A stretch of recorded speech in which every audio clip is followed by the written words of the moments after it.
What's going on, everybody? Welcome to the Magic the Gathering Arena's official channel. My name is Matthew. I go by the name Swayze here on YouTube. Today we're going to be playing and taking a look at this Esper Blink deck revolving around Elesh Norn. In today's build, we've got ourselves an Esper Blink deck, again built around Elesh Norn, a 5-mana creature that says all of our permanents entering the battlefield get double the enter the battlefield triggers that they have tied to them. Not only that, it shuts down any enter the battlefield triggers your opponent may have, making this 2 for me, none for you type of a spell, which I can really get behind, honestly. Making this card quite a house if built around right. And we're doing a Blink deck because we don't only want to double our ETB effects, but also if we can blink our creatures or artifacts off the field and back on again, we're going to be doubling those effects even further. And then also there's some new cards I wanted to talk about here today. We got Ossification. It's a 2-mana enchantment or that attaches itself to a basic land. You get to exile a target creature or planeswalker from your opponent's side of the field, and if you can double this effect with Elesh Norn, making it even better, you know, more power to you. But this thing attaches itself to a basic land, which is why I'm running so many basics. I want to make sure we constantly and consistently hit this spell and it always has a target. I don't typically run this many basics in a 3-color deck, but it made a lot of sense with Ossification. And then also we've got the Eternal Wanderer, one of the better planeswalkers from the new release. This thing has a sweeper tied to it for -4 that it can do right away. You pick a creature on their side of the field, one on your side of the field, you sweep the rest of the field off, which is super great value. Also creates 2/2 double strike. But the real thing here we want to focus on is the +1. It allows us to blink permanents from the battlefield, you know, blinking our creature off the field back onto it, getting the effects of its enter the battlefield triggers again. And then we can also use it defensively to blink our opponent's things off the field to open up an attack potentially. Also, our win cons here are Duskmangler and Portal to Phyrexia. Now, Duskmangler has a lot of ETB effects here. It forces the opponent to sack a creature, discard a card, and it deals 4 damage to the opponent when it enters the battlefield. If we can send this onto the battlefield, blink it with the Eternal Wanderer, and we have Elesh Norn to double the effects, this thing can win you a game instantaneously. And then Portal to Phyrexia obviously hits 3 creatures when it enters the field, but could hit 6 if you have Elesh Norn as well, making this an absolute powerhouse as well. The deck, though, guys, was a blast, and we absolutely terrorized the Diamond Ladder today. I hope you enjoyed. We're going to jump right into the games, though. We'll see you guys there. All right, game number 1. Playing some Elesh Norn today, man. I'm super excited. Opening hand looks good. Mana looks great. Think we can definitely keep this. I like that we have Eternal Wanderer for some bounce effects later. And Aether Channeler going to kick things off here today. Opponent's probably playing mono black based on the sleeves, but that's just a guess. We'll see.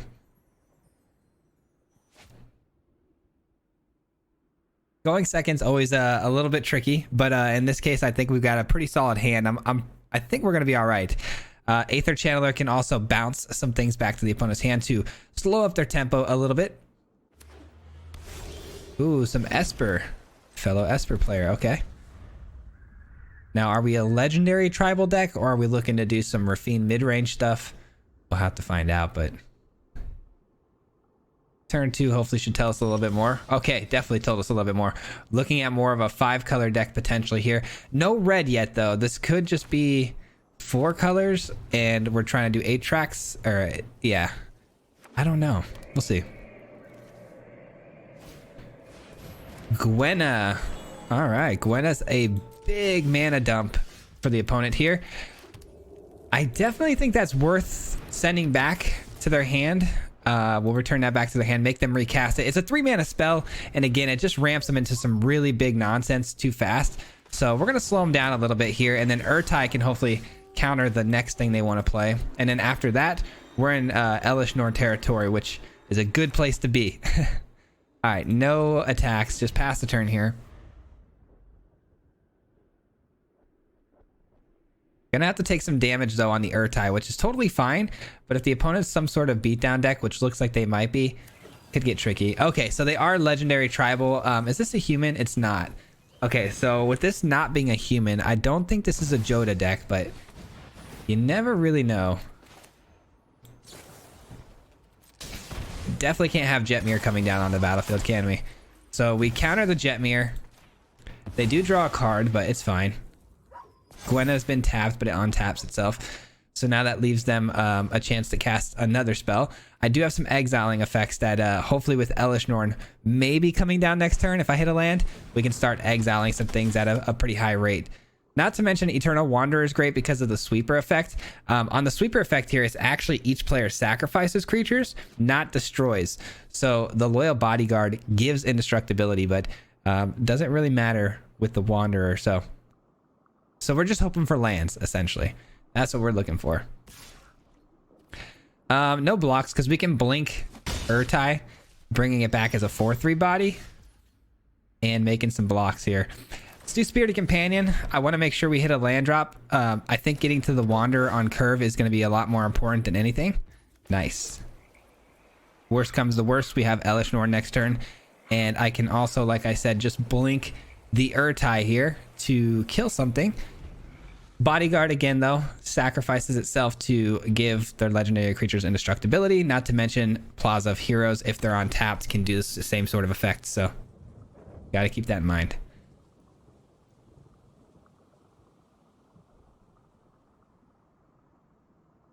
You never know, they may make a mistake here too with the Wanderer coming down next turn, and if we target something like, let's say, the Gwenna, and the Bodyguard maybe will sacrifice itself trying to give indestructibility, not realizing that it's a sacrifice effect. Because I've made that mistake. I've made that mistake of thinking that this was a destroy all creatures. Had to learn the hard way. It's actually sacrifice.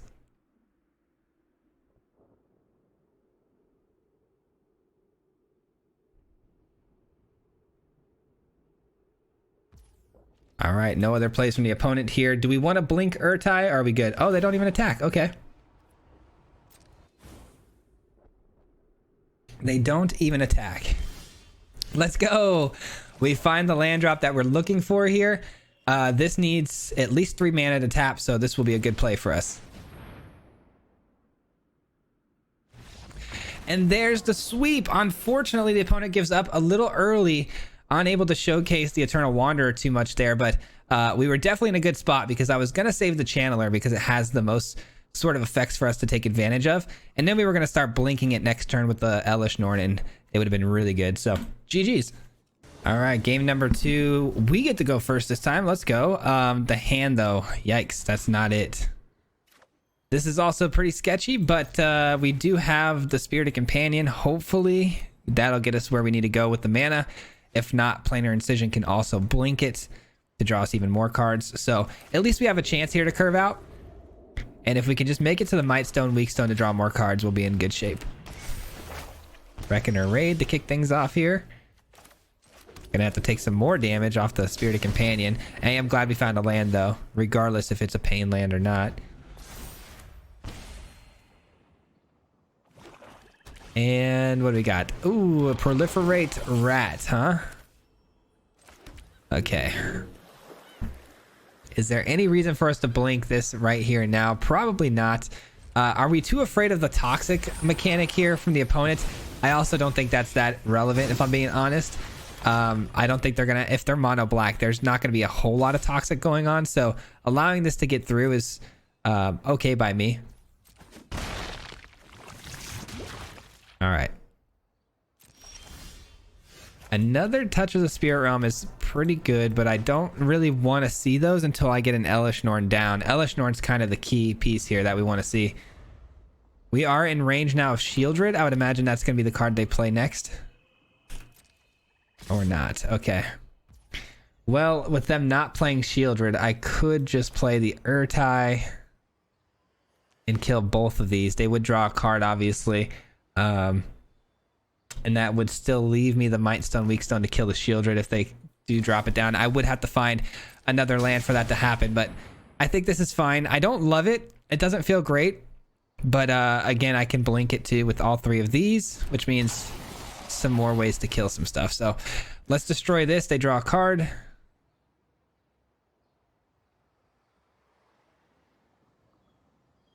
But then again, I do lose Urtai if I do decide to block the rat. So do we block the rat or not? I don't think we do. I think we let the rat go. We'll take again the poison counters. It's all good. Ninjutsu. Okay, that's a card I didn't expect to see. That's a card I didn't expect to see. They're going to steal some cards from the top of our deck here. They find a land. I can live with that. I can live with that. Okay, well. Well, what do we do now? Was really hoping to curve out there. Was really hoping to curve out there. Here's what we're going to do. We're going to send the Urtai in. We're going to leave the Spirited Companion to block.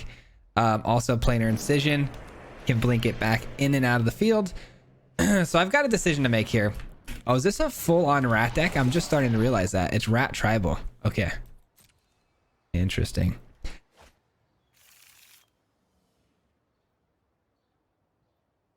Rat tribal.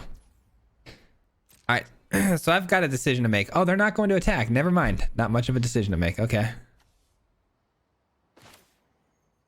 All right, in that case, we're going to Planar Incision to Spirited Companion. I'm just trying to ensure that we hit the land drop that we need here to get Elesh Norn down, or the Might Stone, Weak Stone. Okay, that's a bummer. That's a bummer. We're going to have to allow that, unfortunately. All right, we do hit our land drop. Beautiful.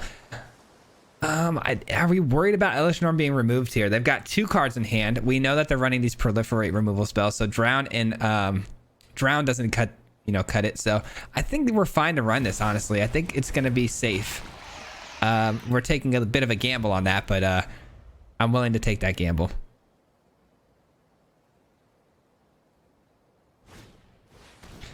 All right.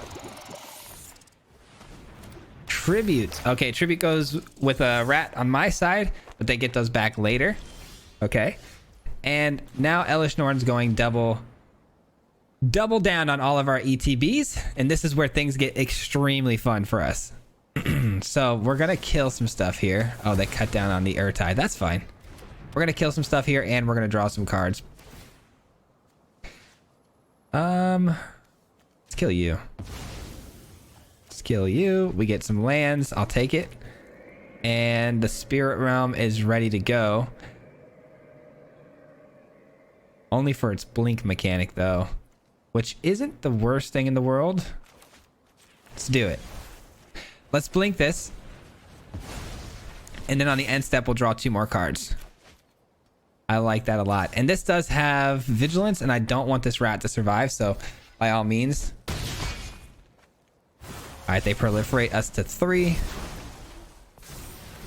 I'm not gonna lie, it's kind of a weird game for me because I've never actually played against Rat Tribal before. I've never seen anyone try this mechanic, so pretty strange. But we've got a full grip of cards now. Another Elesh Norn if this one dies.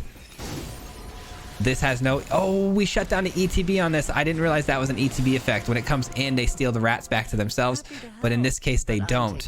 Love that. Elesh Norn already coming in clutch with the passive ability there.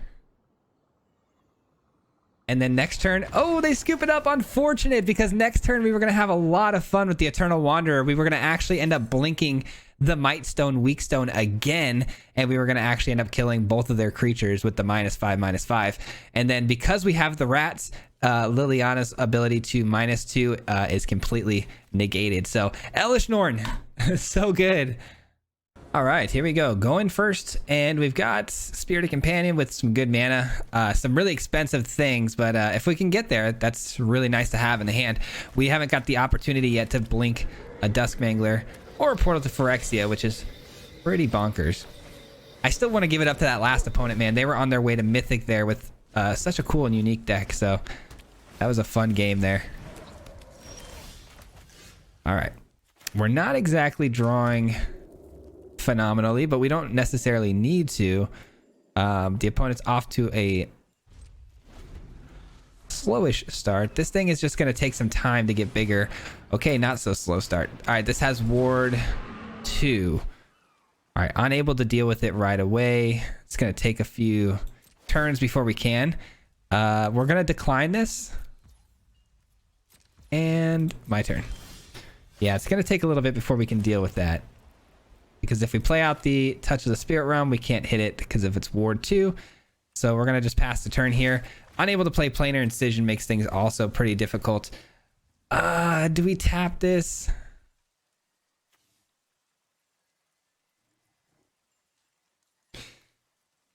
At the beginning of each combat, the opponent may untap creature they control, tap Reservoir Crack, and create a 1/1 blue for this creature can't be blocked. All right, let's decline that until it's their turn to attack.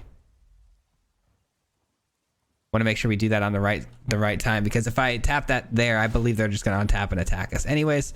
So here we go. We'll allow the fish to come down. These fish, though, are unblockable, which, you know, you got to be very careful with here, because I have gone against the Kraken before and created almost too many fish for them to have and been ran over before. So gonna need to deal with that pretty quickly. Urtai is nice, but no blue mana here yet. Ah, man, part of me just wants to slam the Might Stone, Weak Stone, and look for some lands to get to this portal to Phyrexia. But at the same time, taking out the Shakedown Heavy seems like a decent idea. Yeah, this one's gonna be a little bit of a tough one. They're a little more aggressive than I anticipated. Some of these creatures being extremely sizable. But if I can get to the portal to Phyrexia and keep the board to a minimum, which we're unfortunately not going to be able to, I'm going to let this actually get through, because I need to keep the less, you know, the less creatures they have, the better. The portal can do a much better job of removing the field completely. So we're gonna have to just eat some damage here. Nice, we get a blue source. We love that. Okay. Okay, things just got a lot better for us. I'm just trying to think of how I want to take this turn here.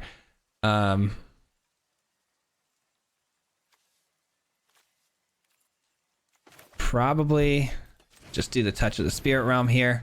We'll pay the 2 ward on the Kraken. Just get rid of it. Let's go. Okay, wasn't sure if that was going to resolve. They are running blue, so I was wondering if that was going to stick, and it does. And the opponent goes for Abandoned Mire. Probably going to get back, yeah, the Shakedown Heavy.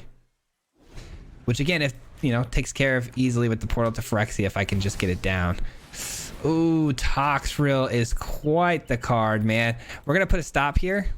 And we're going to look to blink out the Spirited Companion before the Toxrill goes off.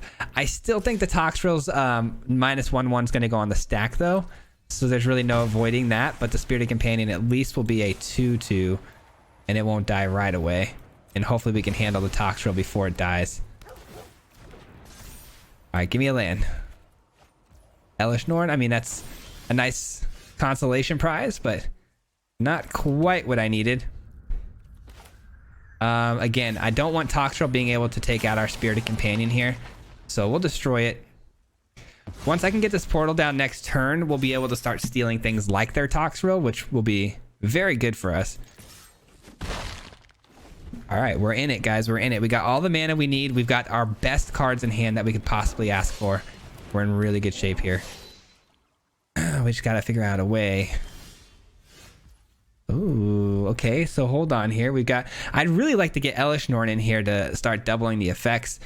I know that's a much more greedy play on our behalf, but man, that does seem like a lot of fun. I can't lie. It does seem like a lot of fun.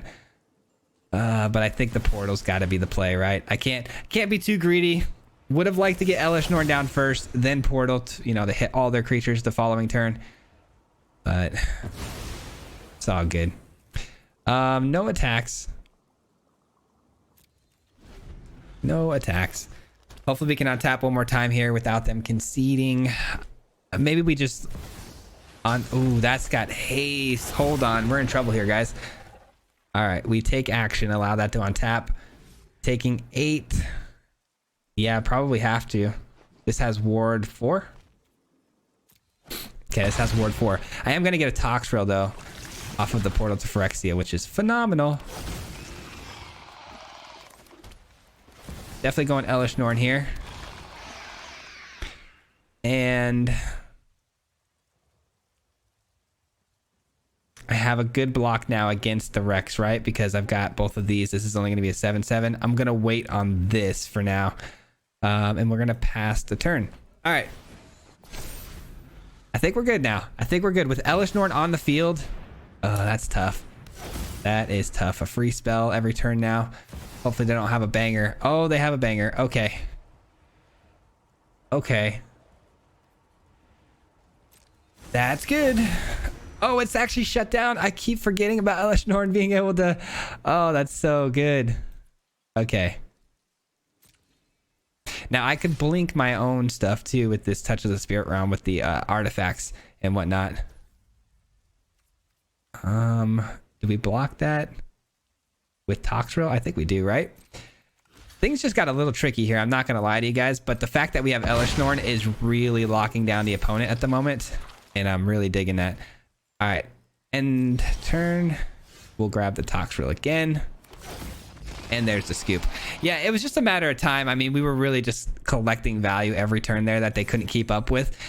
I mean, shutting down that portal. It's so funny. The Elesh Norn, I designed this entire deck, you know, to get double the triggers with Elesh Norn, but you always almost forget about that passive ability. And there's so many decks that don't run ETB effects. So when they do come down, like that portal being thrown down, you forget that you're completely shutting it down, which is awesome. Just such a nice little bonus that you get with that. So another GG's, man. All right, I'm hoping that we can showcase the Wandering Emperor or the Eternal Wanderer in this game. And it looks like they go first, and we have a Wanderer in hand, so I'm definitely going to keep it. Double Dusk Mangler with no black sources is not what you want to see, but hopefully, you know, these two can carry the weight of this game here for us. We will see. It's a little unlikely, but we'll see. By the way, guys, thanks so much for watching. I do appreciate it a lot. You know, thanks for you know, supporting this video. It means a ton to me that you guys are sticking around and checking out these games, so thank you for that. I hope you guys are enjoying the content, by the way. All right, we're up against Mites, maybe a mono white style deck here, which can go really quick, so we're gonna have to hopefully move here fast. We're gonna need to see some early game. I wouldn't mind seeing like a Spirited Companion just to make a chump block. Soldiers? What? You're running a Phyrexian Might and then Soldiers. That's kind of strange. Hey, we got the card I was just talking about. Let's go. Spirited Companion makes a good block against the Might. Shuts down a little bit of damage. And we find another swamp. So things looking up. Things looking up on these top decks. Wouldn't mind playing the Aether Channeler to make a bounce here on the Veteran because it just slows them down. And all we're trying to do is get to the Eternal Wanderer so we can make the sweep happen. And once we sweep the field, we're going to be in good shape. There is a Soldier, though. The one that gives the 1/1 counters. I believe it's the Veteran, the other Veteran. And when the things die, it is going to create more 1/1 threats. So we don't want that to be down when we do the Wanderer sweep, because then they'll just rejuice.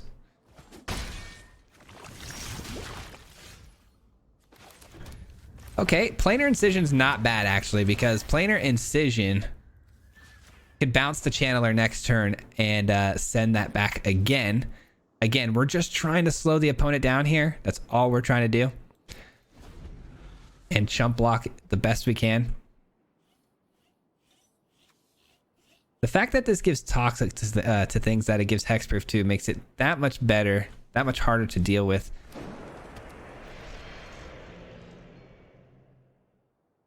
They're looking at the Aether Channeler like they might want to exile it with something like a Brutal Cathar, I would imagine. Nope, just another officer comes down. All good there.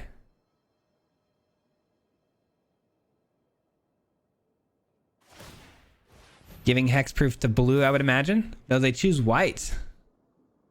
That does make things tough for me because I don't necessarily love the block here against the Veteran and losing the Channeler because we have the ability to bounce it. They say oops, which is kind of an oops. You definitely want to give it protection from blue because you know, they would think I'm going to make a block here, but I really wouldn't because I need it to bounce with the Planar Incision. This taps on tap Soldiers to give the card draw. So do I do this now, forcing them to get... I need to make sure I hit all my land drops to get here, so... Yeah, I feel like I have to do this now.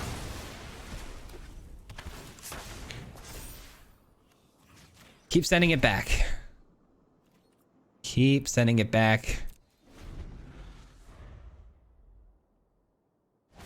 The waiter keeps getting our order wrong. We keep sending it back. You know what I mean? All right. Well, we can, if we do draw another land, we can go ahead and Soaring City this away. We might have to anyways, just to keep the life total high. I mean, we're still at 17 though. We're still in a really good spot. This might though, man, making things really tough. All right, we did find another land. Beautiful. And I'm going to pass the turn for now. Well, actually, if I pass the turn right this second, then the opponent's going to get the value of this turning to nighttime and us having to take damage. So I think having to play this now is going to be the call. And then we also get a little 2-for-1 here. Well, I think I'm going to draw a card. I think we've done enough bouncing here. I think drawing a card is just fine.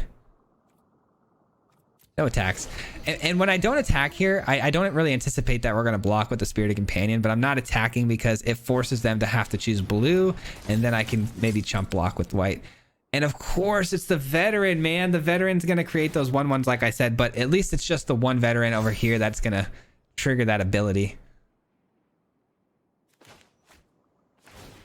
I don't think we necessarily even have to worry too much about sweeping though with the Wanderer, do we? I almost feel like we can get away with just doing some other stuff here, like double strikers or the Wanderer is definitely the play, right? It's definitely going to be the play. I think what I'm going to do though, here's what we're going to do. I think what I'm going to do is I'm going to blink out this veteran here and then protect, you know, the Wanderer with a block, whatever block I need. And then they hopefully play out a few more spells here. Well, they could actually end up playing this out, right? Stealing. Well, no, they can't because it's nighttime. Yeah, I think that's a good play. So we exile the veteran here. This goes to 6 loyalty. And then no attacks. Leave blockers for the Wandering Emperor, or the Eternal Wanderer. I'm trying to build more of a board state for them to lose value on. And not to mention, again, this creates little 1/1s when they die, so let's try to get them to invest more into the board just like this, and then when they do, I can sweep. Well, they're actually going to get this back on the end step, so that's a bummer. But still, we got a lot of value off this hit, I think, so this should be good. All right, the Might is going to give this protection from blue again. We're going to lose the Spirited Companion. It's all good. It's all good. The only problem I'm having here is the fact that they're going to get a lot of 1/1s. 1, 2, 3, 4. 4 1/1s. It's not that big a deal, though. I mean, I'll take the 4 1/1s over this many soldiers any day.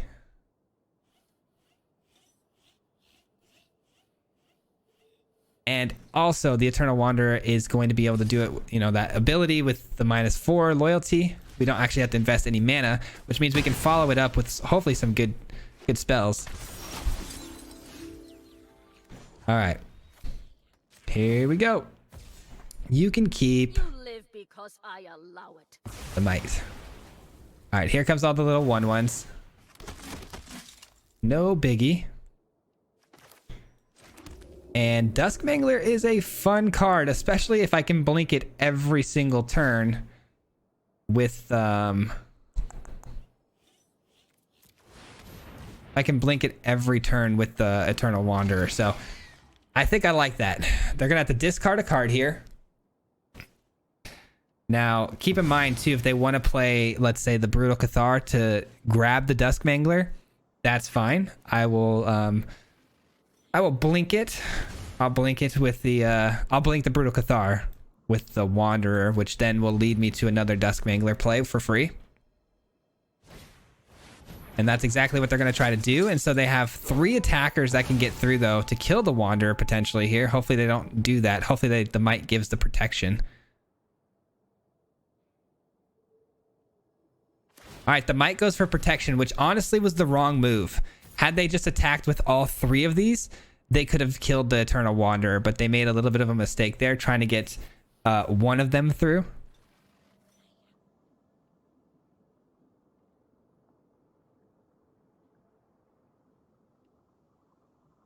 It's a good trade to lose a 1/1 soldier for my 2/1 though, so it still should attack, I think. Yeah, there it goes. It's still attacking. Oh, but it's going face. Okay.